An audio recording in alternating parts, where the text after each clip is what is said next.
BRICS രാജ്യങ്ങൾക്ക് അധികമായിട്ടൊരു 10% നികുതി America ഏർപ്പെടുത്തിയിട്ടുണ്ട്. അതായത് ചുരുക്കി പറഞ്ഞു കഴിഞ്ഞാൽ അതിന് സമാന്തരമായിട്ട് വേറൊരു വൻ ശക്തി വളർന്നു വരണ്ട എന്നതാണ് അവരുടെ ലക്ഷ്യം. അതിൽ ഇന്ത്യയും പെടും. ബ്രിക്സ് രാജ്യങ്ങളിൽ ഉൾപ്പെടുന്ന ഒരു രാഷ്ട്രമായതുകൊണ്ട് തന്നെ ഇന്ത്യക്കും അത് ബാധകമാണ്. പക്ഷെ ഇന്ത്യ അവിടെ ഒന്നുകൂടെ കയറ്റിക്കളിച്ച് അമേരിക്ക വേണ്ട, ഞങ്ങൾക്ക് വേറെയും രാജ്യങ്ങളുണ്ടല്ലോ ലോകത്ത്, ഇതിലും മികച്ച രാജ്യങ്ങൾ വേറെയുണ്ട്. ബ്രസീലുമായിട്ട് ഒരു ഗംഭീര വ്യാപാര കരാറിൽ ഏർപ്പെട്ടു. എങ്ങനെയാണ് അത് ഇന്ത്യക്ക് ഗുണം ചെയ്യുക? അതിൻ്റെ ഡീറ്റെയിൽ എന്തൊക്കെയാണ്? അതായത് ഇപ്പോൾ അമേരിക്കയുമായിട്ട് നമ്മൾ 2030 കൂടി $500 ബില്യൺ വ്യാപാര കരാർ ഉണ്ടാക്കാനായിട്ടാണ് ശ്രമങ്ങൾ നടത്തുന്നത്.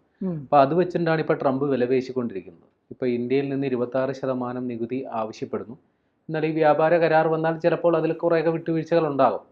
പക്ഷേ ഈ ബ്രിക്സ് ആ കൂട്ടായ്മയിൽ വരുന്ന രാജ്യങ്ങൾക്ക് 10% നികുതി ഏർപ്പെടുത്തിയത് അത് ട്രംപ് അതിന് പറയുന്ന ന്യായീകരണം ഈ ബ്രിക്സ് കൂട്ടായ്മ തന്നെ അമേരിക്കയെ വെല്ലുവിളിക്കാൻ വേണ്ടി ഉണ്ടാക്കിയതാണ്. അമേരിക്കൻ ഡോളറിനെ എതിരിടാൻ വേണ്ടി മറ്റൊരു കറൻസി രൂപപ്പെടുത്തിയെടുക്കാൻ വേണ്ടി ഉള്ള ശ്രമമാണ് അവിടെ നടക്കുന്നത്. അതുകൊണ്ടാണ് 10% നികുതി ഏർപ്പെടുത്തുന്നതെന്നാണ് ട്രംപിൻ്റെ വാദം. എന്നാൽ ഇപ്പോൾ പ്രധാനമന്ത്രി നരേന്ദ്രമോദി അദ്ദേഹത്തിൻ്റെ 5 രാഷ്ട്രങ്ങളുടെ പര്യടനം നടന്നുകൊണ്ടിരിക്കുകയാണ്. ഇപ്പോൾ അദ്ദേഹം ബ്രസീലിലാണുള്ളത്. ഇന്ന് അവസാനിക്കും തോന്നുന്നു. അതെ, ബ്രസീലിലാണുള്ളത്. അവിടെ ഇന്ത്യ ബ്രസീലുമായിട്ടൊരു കരാർ ഒപ്പിട്ടു. അതുപ്രകാരം ഇനി 5 വർഷം കൊണ്ട് ഏതാണ്ട് $20 ബില്യൺ കച്ചവടം, അതായത് 500 ബില്യൺ വെച്ച് നോക്കുമ്പോൾ വലിയ ഇതൊന്നുമല്ല. എന്നാലും ബ്രസീലുമായിട്ട് നമ്മൾ അത്ര വലിയ ഒരു വ്യാപാര ബന്ധമോ കാര്യമായ ഒന്നും ഉണ്ടാകാത്തൊരു രാജ്യമാണ്. പക്ഷേ നമ്മൾ അവരുമായിട്ട് നല്ല നയതന്ത്ര ബന്ധം ഉണ്ടായിരുന്നു. നമ്മളുമായിട്ട് പല കാര്യങ്ങളിലും ഒത്തുപോകുന്ന ഒരു രാഷ്ട്രമാണ് ബ്രസീൽ. അപ്പോൾ അവരുമായിട്ട് വലിയ രീതിയിലുള്ളൊരു സഹകരണമൊക്കെ തുടങ്ങിയത് ഈ അടുത്ത കാലത്താണ്. അത് പ്രധാനമന്ത്രി മോദിയുടെ പ്രത്യേക താല്പര്യാർത്ഥം തന്നെയാണെന്ന് വേണമെങ്കിൽ പറയാം. അപ്പോൾ ഇത് പ്രകാരമാണ് കഴിഞ്ഞ 57 വർഷത്തിന് ശേഷം ഒരു ഇന്ത്യൻ പ്രധാനമന്ത്രി അവിടെ ബ്രസീൽ സന്ദർശിക്കുന്നു എന്നുള്ളൊരു പ്രത്യേകത ഇപ്പോൾ ഉണ്ട്. അപ്പോൾ അതിൻ്റെ ഭാഗമായിട്ട് ബ്രസീലിൻ്റെ ഏറ്റവും പരമോന്നതമായ ബഹുമതി, അതായത് grand collar of the national order of the southern cross, അങ്ങനെ ഒരു ബഹുമതി നൽകിയാണ് ബ്രസീൽ ജനത അല്ലെങ്കിൽ ബ്രസീൽ ഭരണകൂടം നരേന്ദ്രമോദിയെ ആദരിച്ചത്. അപ്പോൾ ബ്രസീലിൻ്റെ പ്രസിഡന്റ്, അദ്ദേഹത്തിൻ്റെ പേര് Luis Inacio Lula da Silva, Lula എന്ന് വേണമെങ്കിൽ ചുരുക്കി വിളിക്കാം. അപ്പോൾ ഇദ്ദേഹമാണ് ഈ പറയുന്ന ബഹുമതി നരേന്ദ്രമോദിക്ക് കൈമാറിയത്. ഒരു ആദരവ്. അപ്പോൾ ഇത് ഇന്ത്യയിലെ 140 കോടി ജനങ്ങൾക്ക് കിട്ടിയ ഒരു ആദരവ് എന്ന രീതിയിലാണ് നരേന്ദ്രമോദി ഈ പുരസ്കാരത്തെ ഏറ്റുവാങ്ങിയത്. ഇനി ഈ പറയുന്ന ഇന്ത്യയുമായിട്ട് ബ്രസീൽ ഇപ്പോൾ വലിയ രീതിയിലുള്ള വ്യാപാര കരാറുകൾ, പ്രതിരോധ സഹകരണം അടക്കമുള്ള കാര്യങ്ങളിൽ ഇപ്പോൾ ഏർപ്പെടുന്നുണ്ട്. ഇപ്പോൾ അതിനോടൊപ്പം തന്നെ മറ്റൊരു വാർത്തയുമുണ്ട്. നേരത്തെ ഇന്ത്യയുടെ ആകാശ് പ്രതിരോധ മിസൈലുകൾ വാങ്ങാനായിട്ട് ബ്രസീൽ താല്പര്യം പ്രകടിപ്പിച്ചിരുന്നു. എന്നാൽ ഇപ്പോൾ ഉള്ള ഭരണകൂടം അതിനല്ല താല്പര്യപ്പെടുന്നത്. ഇറ്റലിയുടെ മിസൈൽ പ്രതിരോധ സംവിധാനം വാങ്ങാനായിട്ട് താല്പര്യപ്പെടുന്നതായിട്ടാണ് വാർത്തകൾ. അത് ഇന്ത്യയെ സംബന്ധിച്ച് ചെറിയ തിരിച്ചടിയാണ്. എന്നാൽ അതേസമയം തന്നെ ഇന്ത്യയുടെ ഈ കോസ്റ്റൽ സർവൈലൻസ് സിസ്റ്റം, അതായത് തീരദേശത്ത് ഉള്ള നിരീക്ഷണ സംവിധാനം, അതോടൊപ്പം തന്നെ ആർട്ടിലറി ഗൺ ഗരുഡ, സൈന്യത്തിൻ്റെ ഗരുഡ എന്ന് പറയുന്ന ആർട്ടിലറി ഗൺ, അതും വാങ്ങാനായിട്ട് ബ്രസീലിന് പദ്ധതിയുണ്ട് എന്ന തരത്തിലുള്ള വാർത്തകൾ വരുന്നു. അങ്ങനെയാണെങ്കിൽ അത് വലിയ രീതിയിലുള്ളൊരു പ്രതിരോധ കരാറിലേക്കും കാര്യങ്ങൾ പോകും. നേരത്തെ പറഞ്ഞതുപോലെ പ്രധാനമന്ത്രി ബ്രസീലിൽ നടത്തിയൊരു പ്രസംഗവും ഇവിടെ വളരെ ശ്രദ്ധേയമാണ്. അതായത് ബ്രസീലും ഇന്ത്യയും ഭീകരവാദത്തിനെതിരെ ഒരേ നിലപാട് സ്വീകരിക്കുന്ന രാഷ്ട്രങ്ങളാണ്. അതായത് ഭീകരതയ്ക്കെതിരായ പോരാട്ടത്തിൽ ഇന്ത്യയും ബ്രസീലും ഒരേ സമീപനമാണ് സ്വീകരിക്കുന്നത്.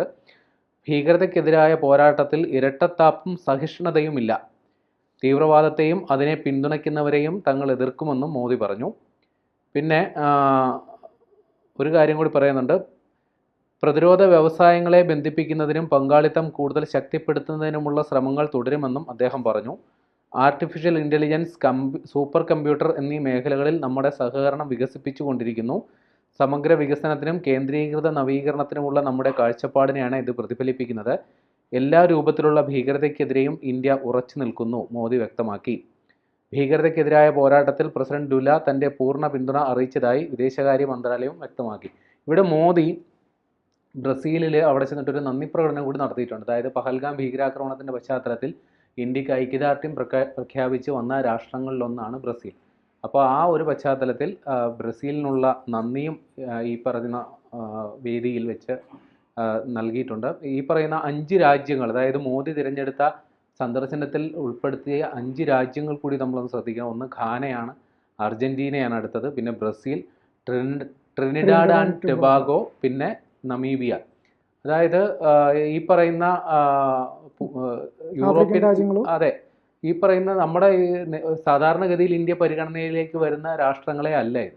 അപ്പോൾ ഇത്തരം രാജ്യങ്ങളുമായിട്ടും കൂടുതൽ സമ്പർക്കത്തിലേക്ക് വരിക, അവരുമായിട്ട് നല്ല രീതിയിലുള്ള നയതന്ത്ര ബന്ധം ഉണ്ടാക്കുക, വ്യാപാര, വാണിജ്യ, പ്രതിരോധ കരാറുകളടക്കം അതിനുള്ള സാധ്യതകൾ തേടുക, അങ്ങനെ വലിയ ഒരു നീക്കമാണ് ഈ ഒരു സന്ദർശന പരിപാടിയിൽ ഉൾപ്പെടുത്തിയത്. ബ്രിക്സ് ഉച്ചകോടിയിൽ പങ്കെടുക്കുന്നതിന് വേണ്ടി പോയ കൂട്ടത്തിലാണ് ഈ പറയുന്ന രാഷ്ട്രങ്ങളിലും പര്യടനം നടത്തിയത്. ഏതായാലും ബ്രസീലിലൂടെ, അതായത് ബ്രിക്സ് രാജ്യങ്ങൾക്കെതിരെ ഒരു വലിയ രീതിയിലുള്ള ഒരു നികുതി ഭാരം അടിച്ചേൽപ്പിക്കാനായിട്ട് പ്രസിഡന്റ് ഡൊണാൾഡ് ട്രംപ് ശ്രമിക്കുമ്പോൾ അതേ തൂക്കത്തിൽ തന്നെ ചെറുതായെങ്കിലും ഒരു മറുപടി കൊടുക്കാനും നമുക്ക് സാധിച്ചിട്ടുണ്ട്. ബ്രസീലുമായി $20 ബില്യൺ കരാർ. മറ്റൊരു പ്രധാനപ്പെട്ട ഒരു കാര്യം കൂടെ ആ പ്രസംഗത്തിൽ പറഞ്ഞിട്ടുണ്ടല്ലോ, ഡ്യുവൽ സ്റ്റാൻഡ് പാടില്ല എന്ന് പറയുന്നത്. പക്ഷേ അത് ചൈനയ്ക്കുള്ള ഒരു മുന്നറിയിപ്പാണ്. അത് ബ്രിക്സ് ഉച്ചകോടി തന്നെ പ്രധാനമന്ത്രി നേരത്തെ സംസാരിച്ചപ്പോൾ പറഞ്ഞൊരു കാര്യം അത്. അതായത് ചൈന ശരിക്കും പറഞ്ഞാൽ ബ്രിക്സ് രാജ്യങ്ങളെല്ലാം ഒരുമിച്ച് നിൽക്കണം, എല്ലാ കാര്യങ്ങളിലും സൗഹാർദ്ദപരമായിട്ട് പെരുമാറണം എന്ന് പറയുന്ന സമയത്ത് ചൈന ഇന്ത്യയും പാകിസ്ഥാനും തമ്മിലുള്ള യുദ്ധത്തിൽ പാകിസ്ഥാനെ സഹായിക്കുകയും ഇന്ത്യയോടൊപ്പം നിൽക്കുന്നുണ്ട് എന്ന് ബ്രിക്സിൽ പറയുകയും ചെയ്തുകൊണ്ടാണ് പ്രധാനമന്ത്രി അവിടെ അങ്ങനെ ഒരു പ്രമേയം അവതരിപ്പിച്ചത്. അതായത് ബ്രിക്സിൽ നമ്മളെല്ലാവരും ഒരുമിച്ച് നിൽക്കേണ്ടതാണ്, ഇതിനിടയിൽ ഇരട്ടത്താപ്പ് ഉണ്ടാവാൻ പാടില്ല എന്ന് പറഞ്ഞിട്ടുള്ളത്. പക്ഷേ ചൈനയ്ക്ക് അങ്ങനെ ഒരു സ്റ്റാൻഡുണ്ട്.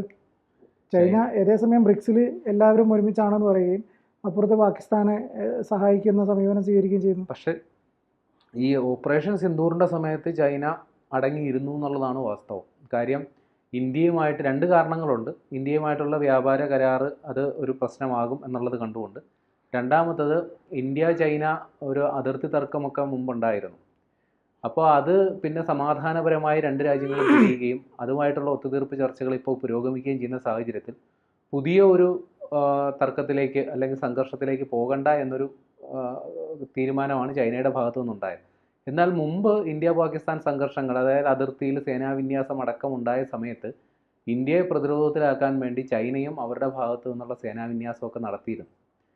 ആ രീതിയിലുള്ളൊരു സമീപനമൊക്കെ സ്വീകരിച്ചിരുന്നു. അപ്പോൾ ഈ പറയുന്ന ഭീകരാക്രമണം, പഹൽഗാം ഭീകരാക്രമണത്തിൻ്റെ പശ്ചാത്തലത്തിൽ ഇന്ത്യ നടത്തിയ ഓപ്പറേഷൻ സിന്ദൂറിൽ കൃത്യമായി, അതായത് ഇന്ത്യയെ പ്രതിരോധത്തിലാക്കുന്ന തരത്തിലുള്ള നിലപാടെടുക്കാൻ ചൈന തയ്യാറായില്ല എന്നുള്ളത് വാസ്തവമാണ്.